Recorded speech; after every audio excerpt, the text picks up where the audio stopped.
From the American Museum of Natural History in New York City, and beaming out across all of space and time, this is Star Talk, where science and pop culture collide.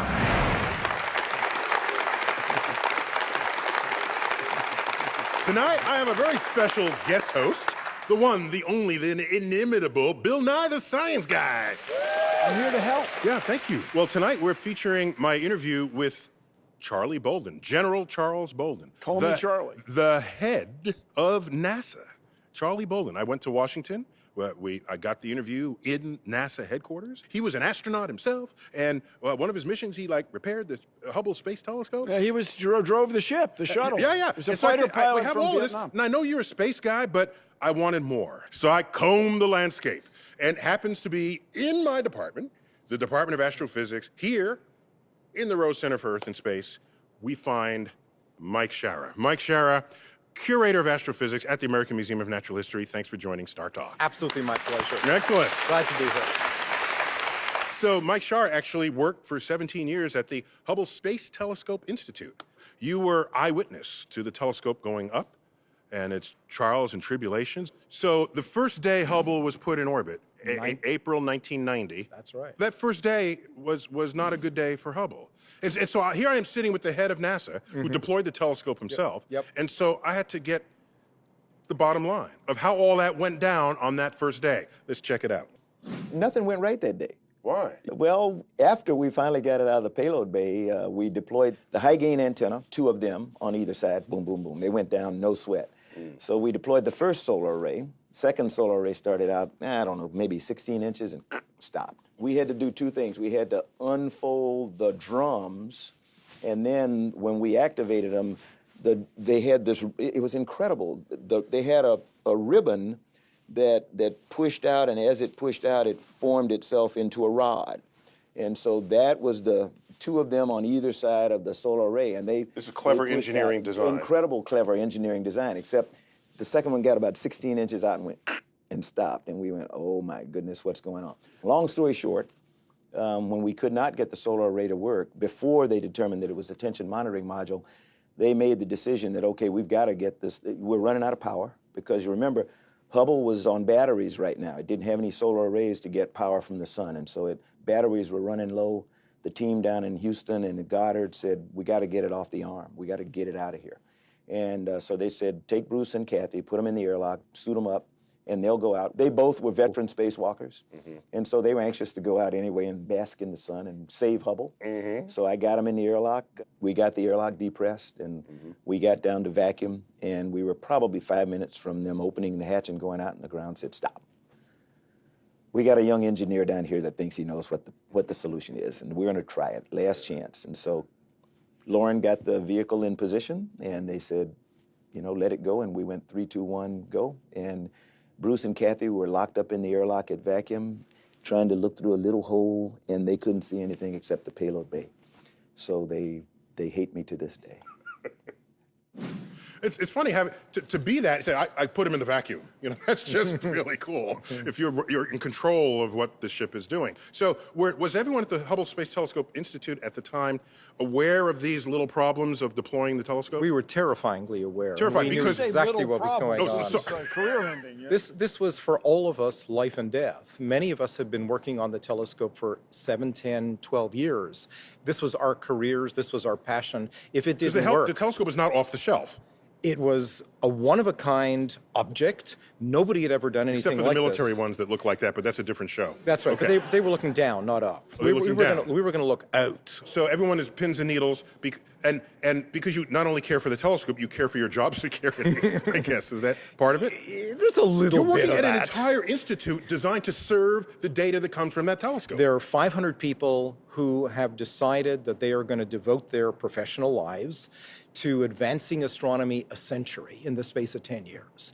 Every one of us had put our hearts and soul into this, and we cared, I think, more than anyone, except maybe the astronauts and the other builders, how this thing went. It had to go well. It is the telescope. It is the thing that has transformed astrophysics. Is it going to wear out?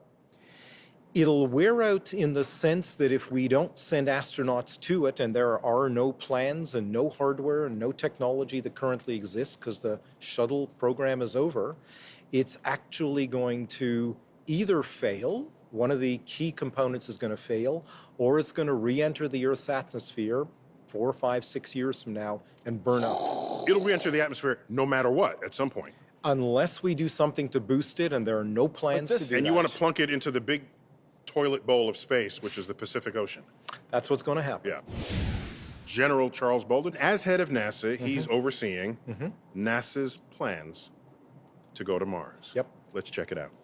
People have always dreamed of going to Mars, always, you know, as long as I can remember, even before we had airplanes. Given the budget we have today, we are on a path that will get us to Mars in the 2030s. So if I write you another check for another $18.5 billion, you can speed that up, perhaps, tighten it up? Maybe. And I am going to be able, or whoever's sitting in this chair as the NASA administrator is going to be able to say, with greater and greater and greater certainty, you know, we're going to be on Mars with humans in the 2030s. They will be able to say with great certainty, greater certainty, as you buy down more risk.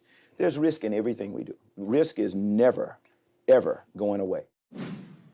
Risk is never going away. So in the exhibit, when did you predict we'd be on Mars? We didn't predict a date because we didn't know what the budget was or will be. We said that we could be there in the 2030s, just like Charlie Bolden said. But putting humans there is extraordinarily difficult. But the reason to do it is humans would make discoveries, its estimates vary, about 10,000 times faster than what a typical very good robot does in a week, a human geologist or astrobiologist could do in about a minute. The key to going to Mars, the single thing that we're going to be able to do is answer that question with certainty. Is there life on our nearest planet? We're going to get to Mars, we're going to drill down, and we're going to hit water. There's water on Mars. We know that for sure. There's no sterile water on Earth except in a pharmacy. You drill down on Earth, you hit water, there's always viruses, bacteria, protists. Everywhere you go. Everywhere you go. The first time you hit water... Everywhere on Earth. Everywhere on Earth. The first time you drill down on Mars and you hit water, you're either going to find bacteria or viruses or critters of some sort, or you're not.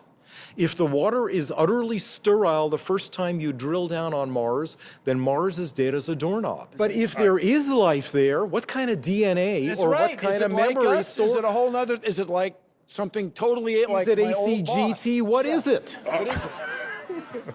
I always wondered about it. All right, so we got to even the position of having this conversation because of what was known as the space race. That's Soviet right. Union, the United States, who's ahead of whom? Now we're in a different world where other countries are rising in their presence on the space frontier. We should be curious what NASA's plans are in a world where we are not the only player in town. There's some competition out there. Isn't that a great thing? And I asked him, does this feel like competition to you? Let's find out what he told me. We teach people, we act as a model for how people of different cultures, different races, different nationalities can in fact work together. There are now 5 other nations, at least 5, who are sitting on the surface of Mars, roaming around for the first time ever, because there's only been one nation in the history of humankind that has ever successfully landed a vehicle on the surface of Mars that has functioned, and that's the United States. You know that. America. However, America, if you want to put it America. that way. But right now, there are other nations. I'd lost count. Thanks for reminding me of that. Many. Is that the model going forward? The international collapse, without question. Okay. If you look at the space launch system, or International Space Station, no doubt. That's my championship model. That is the largest collaboration of nations outside of warfare that there is. So, Bill, is this state of the moving frontier, is that going to take us to the world of Star Trek? Where there's a Russian guy sitting next to a Japanese guy, and they're all in it together? Yeah, that exactly with that. An optimistic view of the future?